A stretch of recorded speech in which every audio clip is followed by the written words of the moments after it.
Assalamualaikum warahmatullahi wabarakatuh. Saya Dian Anggraini. Di sini saya ingin menjelaskan tentang algoritma dan pemrograman 2. Di sini ada berbagai macam materi yang akan saya jelaskan. Berikut penjelasannya.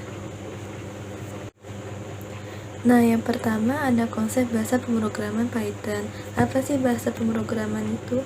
Bahasa pemrograman merupakan proses menulis, menguji dan memperbaiki debug, memelihara kode yang akan dibangun suatu program komputer. Kode ini ditulis dalam bahasa pemrograman. Program yang berisi suatu kumpulan instruksi-instruksi yang dibuat secara terstruktur dan logis untuk menyelesaikan suatu permasalahan. Contoh bahasa pemrograman yaitu C++, C#, Java, Python, dan lain-lain. Di sini saya menggunakan bahasa Python.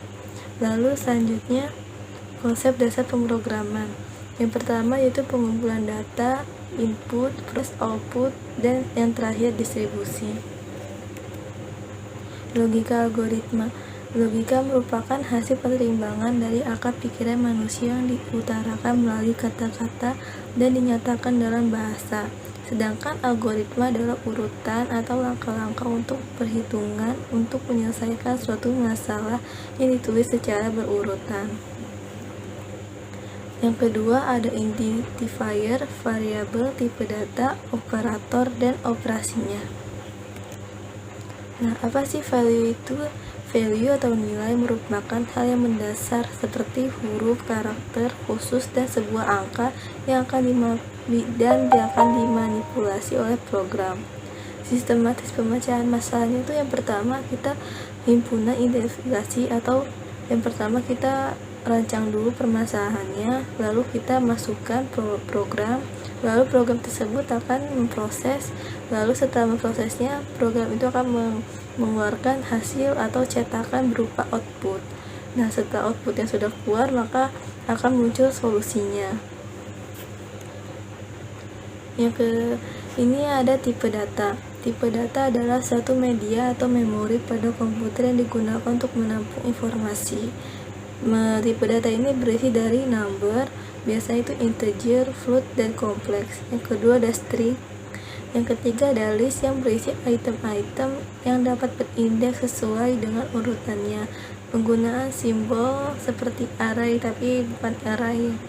Yang keempat itu tuple, jenis data lain seperti list tetapi bersifat immutable atau tidak bisa diubah. Simbolnya itu buka kurung, tutup kurung. Yang kelima itu ada set, jenis tipe data tidak berurut dengan memiliki anggota yang diunik atau tidak bisa diduplikasi. Yang keenam ada dictionary, jenis tipe data yang berpasangan key berpasangan dengan value untuk mengakses nilai yang digunakan key. Yang ketujuh non, yaitu jenis tipe data spesial bernilai kosong atau null bukan nol. Contoh program operator seperti ini hasil kodenya. Program aritmatika untuk melakukan operasi matematika atau perhitungan. Perbandingan atau membandingkan dua buah nilai. Penugasan atau assignment. Yang keempat itu logika. Yang kelima bitwise atau melakukan operasi bit per bit. Yang keenam ada identitas atau pemeriksaan nilai. Yang ketujuh ada keanggotaan untuk memeriksa keanggotaan data in salary range. Nah, sekarang ada contoh identifikasi tipe data. Seperti ini bentuk programnya. Yang pertama kita print dulu untuk tipe datanya, lalu masukkan variabel A sama dengan 7, variabel B sama dengan 4, variabel C sama dengan 2,5. Lalu kita cetak apakah A lebih besar dari B, maka jawabannya. Lalu yang di bawah apakah A lebih kecil daripada B, maka jawabannya. Lalu outputnya akan muncul seperti ini. Apakah A lebih besar dari B, jawabannya itu true. Apakah A lebih kecil dari B, jawabannya false atau salah. Seperti itu. Nah, sekarang kita ke materi input, flowchart, dan percabangan. Di sini ada flowchart. Flowchart merupakan bagan atau gambar-gambar yang berbentuk suatu urutan tata masalah. Yang pertama itu adalah bentuknya kotak seperti Terminator. itu merupakan simbol untuk memulai atau mengakhiri flowchart. Yang kedua itu ada gambar input-output untuk memproses, menerima, atau mengeluarkan data. Yang ketiga itu merupakan suatu proses untuk penulisan proses yang diperlukan. Yang keempat itu ada conditional atau decision untuk menyatakan proses membutuhkan keputusan. Lalu yang sebelah kanan ada preparation merupakan untuk pemberian nilai awal. Yang bawah itu ada untuk tanda panah sebagai penunjuk arah dan alur proses. Yang bulat itu ada connector atau on page untuk menyatukan beberapa arrow untuk menghubungkan flowchart dalam satu halaman. Yang di bawah itu ada connector off page untuk menghubungkan flowchart pada halaman yang berbeda. Contohnya itu, buatlah sebuah program untuk menghitung luas segitiga.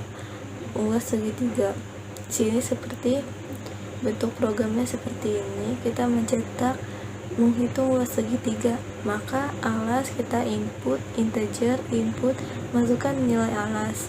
T tinggi kita integer, tipe datanya itu integer, lalu kita input, masukkan nilai tinggi, maka masukkan di bawahnya kita masukkan rumusnya, luas sama dengan alas kali T bagi 2. Lalu kita cetak, maka luas segitiga dengan alas A dan tinggi T adalah string luas, maka outputnya akan muncul seperti ini. Untuk algoritma deskriptifnya, yang pertama masukkan nilai atas, yang kedua masukkan nilai tinggi atau T, yang ketiga hitung luas alas kali tinggi bagi 2, lalu yang terakhir kita cetak luas. Seperti ini bentuk flowchartnya, yaitu mulai masukkan A kali T, masukkan alas dan tinggi, lalu untuk prosesnya luas sama dengan alas kali T bagi 2, maka outputnya akan mencetak luas dan selesai.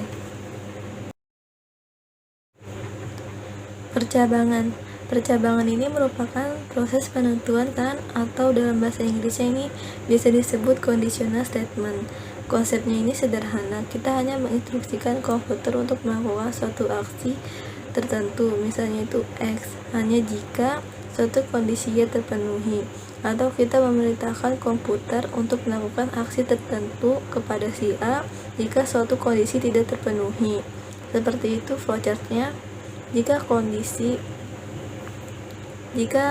percabangannya 1, maka akan muncul kondisi seperti lurus. Jika kondisinya false atau gagal, maka akan kembali lagi ke kondisi. Jika kondisi ini benar, maka akan memunculkan statement. Lalu kondisi ini disebut dengan true. Jika kondisinya atau masukan kita itu salah, maka dari statement kita akan ke kondisi, atau dari kondisi kita akan ke statement. Maka kondisi ini disebut false atau salah. Bisa dibilang ini merupakan jalan pintas suatu masalah. Lalu contohnya percabangan itu bentuk kodenya kita cetak, menentukan bilangan ganjil dan genap. Bilangan integer input, masukkan bilangan. Jika bilangan persen 2 sama dengan 0, maka kita cetak bilangan merupakan bilangan genap. Maka else-nya jika bukan bilangan genap, maka memunculkan bilangan ganjil. Maka outputnya menentukan bilangan ganjil dan genap. Masukkan bilangan, maka bilangan 3 merupakan bilangan ganjil. Jika masukkan angka genap, maka akan outputnya merupakan bilangan genap gitu. Jika bilangan persen 2 itu sama dengan 0, maka itu genap, selain itu ganjil. Perulangan atau looping merupakan pernyataan atau instruksi yang diberikan kepada komputer agar ia mau melakukan sesuatu, entah itu memproses data, menampilkan data, atau yang lainnya secara berulang. Dengan menggunakan perulangan, waktu yang dibutuhkan untuk membuat program akan lebih singkat. Biasanya ini perulangan ada dua macam, seperti perulangan for dan while. Perulangan atau juga sering dikenal dengan looping merupakan instruksi yang diberikan kepada komputer agar mau melakukan sesuatu. Nah, perulangan for ini seperti ini bentuk programnya. Ulang sama dengan 10. For i in range ulang. Kita cetak perulangan ke ditambah string i. Kalau dia gitu, maka akan memunculkan perulangan dari 0 sampai 9. Sebenarnya ini 10, cuman dari 0. Kalau while itu sama dengan 0, kita mulai dari 1, tapi kita mulai dari 0, maka jawab sama dengan iya. Ketika jawab ya, jika ulang kurang dari 10, maka akan print dia. Ulang terus. Jika ulang maka akan break itu berhenti, maka akan memunculkan perulangan seperti ini. Break dan continue. Break digunakan sebagai kata kunci untuk menghentikan perulangan pada kondisi tertentu. Seperti ini break contohnya. Jika ingin menghentikan perulangan. Nah, berbeda dengan continue itu digunakan sebagai kata kunci untuk melanjutkan perulangan pada kondisi tertentu. Seperti perulangan seperti kode ini. Sekarang ke materi list data. List data merupakan struktur data yang menyimpan koleksi data tertentu secara terurut atau sekuensial. List dapat diisi dengan tipe data apa saja seperti string, integer, float, double, boolean, object, dan sebagainya. List sama seperti array. List juga memiliki nomor indeks untuk mengakses data atau isinya. Seperti kita ingin membuat list warna, maka akan yang pertama itu angka 0, maka masukkan warna merah. Yang kedua hijau, lalu yang ketiga kuning, tetapi angkanya dimulai dari 0, 1, 2. Nah, contohnya ini kita ingin membuat program dengan membuat list data menggunakan for, dan while. Di sini kita mencetak tampilan list dengan menggunakan perintah while. Ini sama dengan 0 collection, kita buat list yaitu buah, lalu masukkan ke array jeruk, apel, mangga, delima. Lalu untuk fungsi while-nya kita akan membuat tampilan list dengan menggunakan perintah for. Lalu sama dengan buku 22 true 34 12. Lalu for j in laci, print j. Print j ini merupakan cetak laci gitu. Maka tampilan outputnya akan seperti itu. Modul merupakan file terpisah yang di dalamnya berisi dari kode atau script perintah yang di dalam bentuk fungsi atau function atau bentuk lain yang dapat digunakan untuk membuat program. Library perintah yang dapat dipanggil dan digunakan dalam proses pembuatan program. Berarti modul itu merupakan library dari suatu program. Nah, fungsinya itu yaitu reusability, maintainability, simplicity.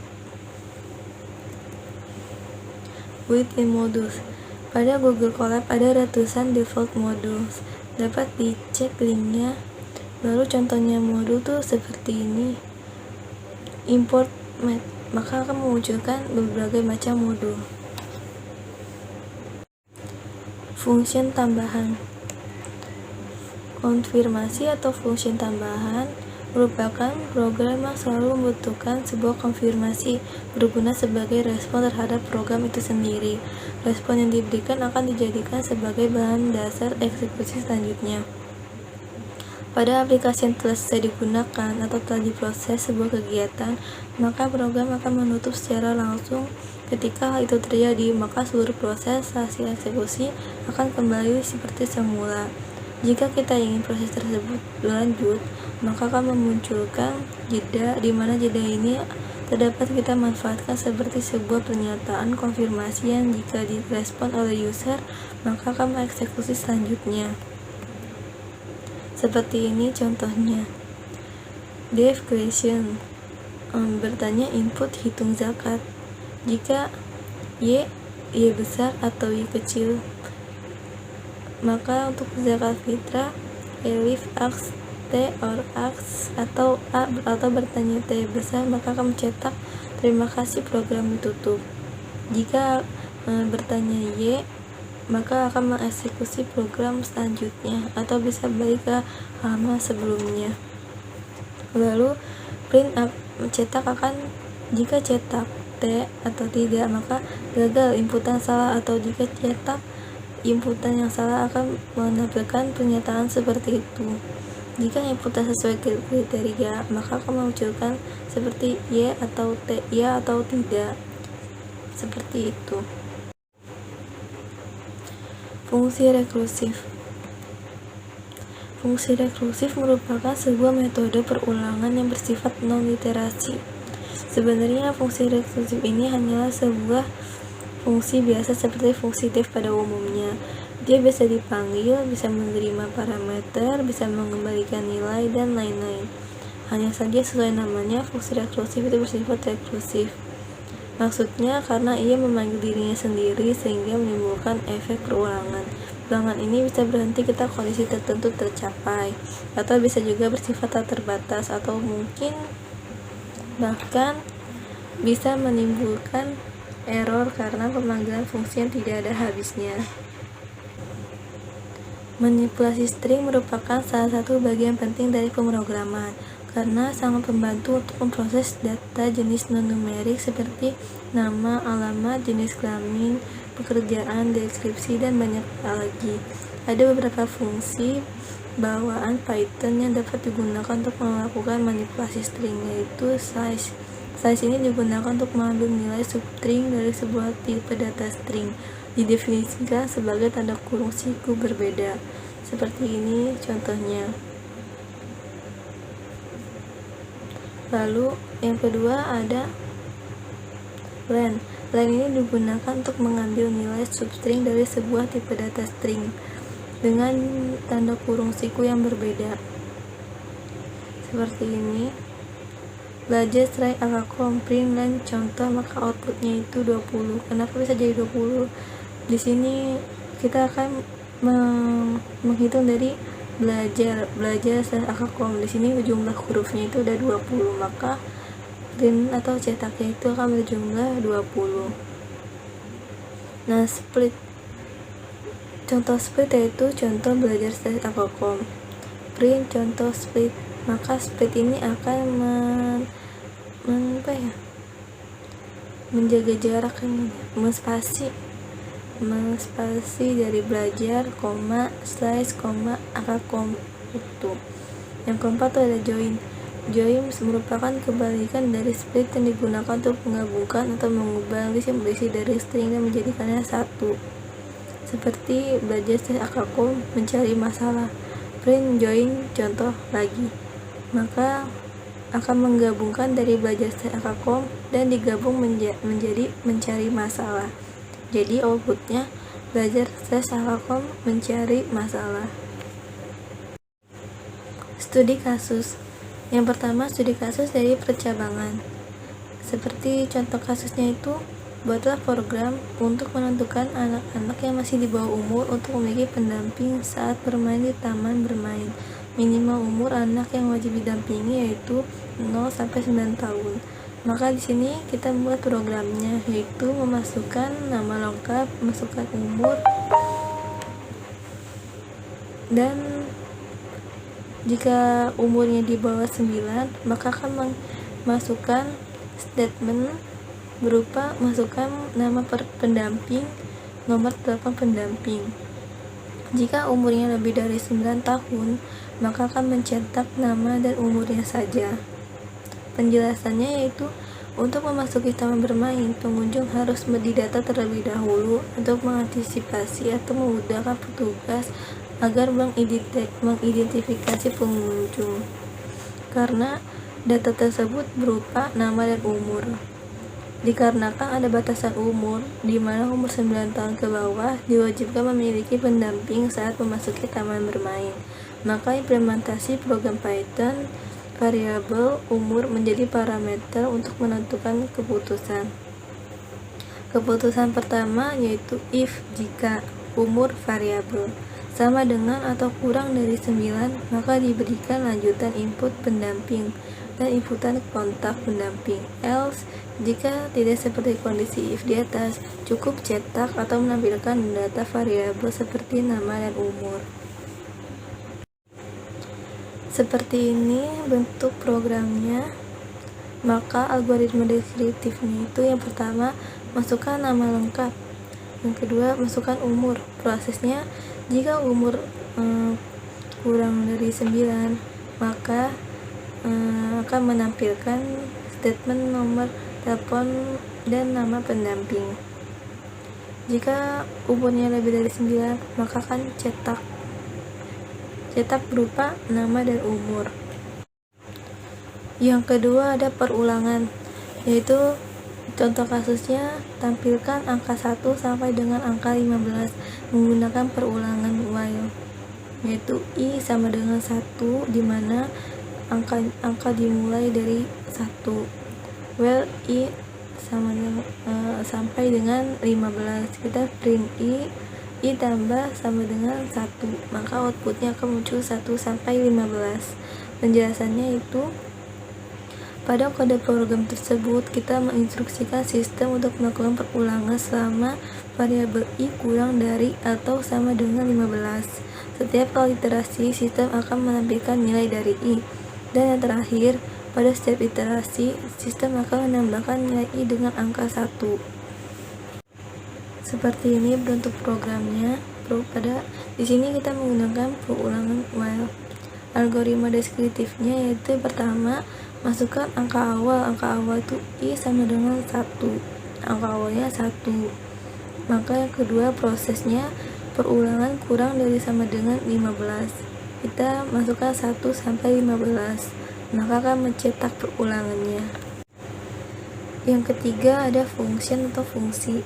Seperti buatlah program pada sebuah toko yaitu Supershop menampilkan fungsi untuk menghitung total bayar pada toko tersebut. Maka akan memunculkan suatu program seperti ini. Penjelasannya itu baris kedua sampai keempat menunjukkan fungsi perhitungan total yang harus dibayarkan. Kata kunci dinyatakan yaitu kata kunci fungsi seperti def yang dilanjutkan dengan tab sebagai indikator bahwa statement tersebut adalah fungsi. Pada baris ke-10 dan ke-11 diperkenalkan cara menggunakan if untuk pengecekan kondisi tertentu, misalnya apa perlu diberi diskon atau tidak. Seperti ini bentuk contoh programnya. Algoritma deskriptifnya itu yang pertama, masukkan barang. Lalu yang kedua, masukkan jumlah baju. Yang ketiga, hitung total harga jumlah, maka akan mencetak total harga, jumlah uang, dan terakhir cetak kembalian. Yang terakhir ada studi kasus dari rekursif atau contoh dari rekursif. Contoh kasusnya itu, buatlah program bilangan berpangkat dengan menggunakan fungsi rekursif. Di sini merupakan contoh programnya,